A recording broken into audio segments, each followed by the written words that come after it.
So this is how you'll make your graph. You need to put your total volume of gas here. These are just made up numbers. Your numbers will be different. And your temperature here. You'll want to insert a scatter graph.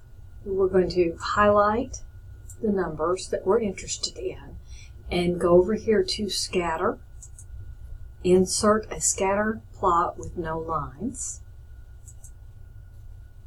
Okay. Then you'll want to put in a title. Gas law.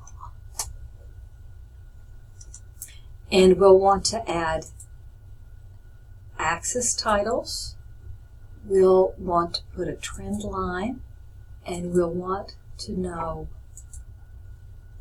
the equation for our trend line and the R value. The R squared value is going to tell us how good the fit is. For my made up numbers, my R squared value is 1. Okay, we need to put in axis titles. This is our temperature in Kelvin. We always want to put units. And this is our volume in milliliters. And that's all there is to it.